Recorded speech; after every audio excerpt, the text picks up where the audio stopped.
In Downeast Maine, Frenchman Bay lies between Mount Desert Island and Schoodic Peninsula. This beautiful, clean bay dotted with islands supports a variety of wildlife species. It's also home to many small-scale owner-operator fisheries.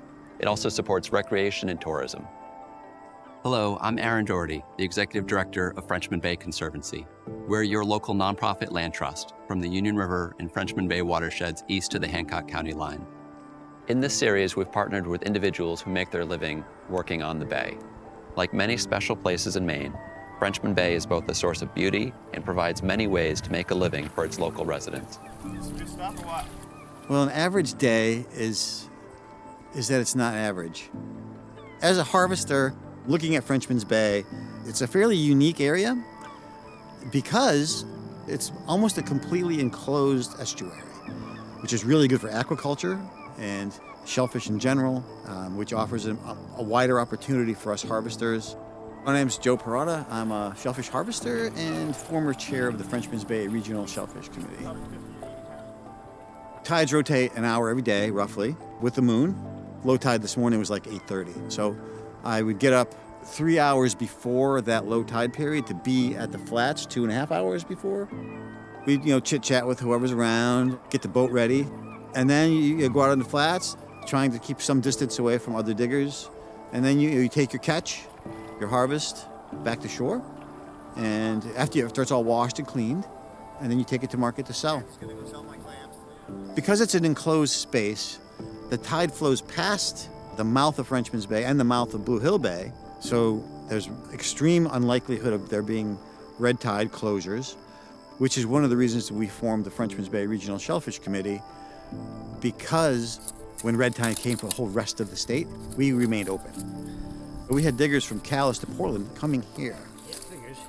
Hit the clay. One of the ways we try to enhance our flats is through clam seeding, but we haven't really had a lot of success at it. I think I need to look around for some better spots, really, though. We have 8,000 acres of clam flats, and probably 2/3 of them are not being productive now. How do you seed 5,500 acres of clam flats? You can't do it.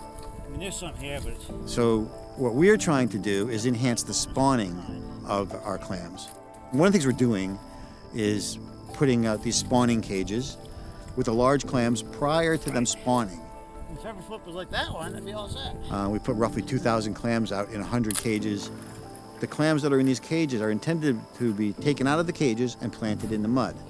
We did 2 of those in the Skillings River, 7 or 8 acres apiece, which we closed with the intention of making a broodstock protection area. I usually access the flats over a place that's traditionally used by diggers, some places that are public, like maybe a boat landing. Across the bay, there's some people that let us use a path down to the shore. Yeah, I should have went out and helped you today, Stacy. One of the places that we had access to with a boat and trailerable place, kind of a natural landing, was what was called Garbo Lobster Pound off of Hancock Point. It was recently sold, so we lost that access.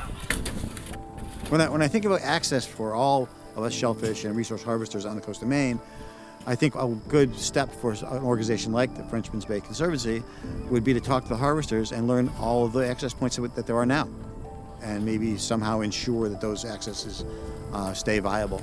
Hey, Stacy, could you hand those up to me?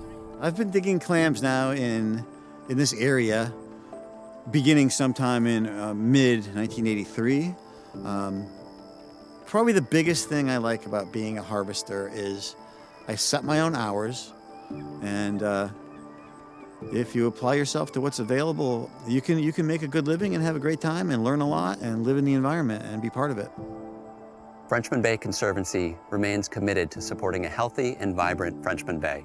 We want to thank you, our members and supporters in conservation.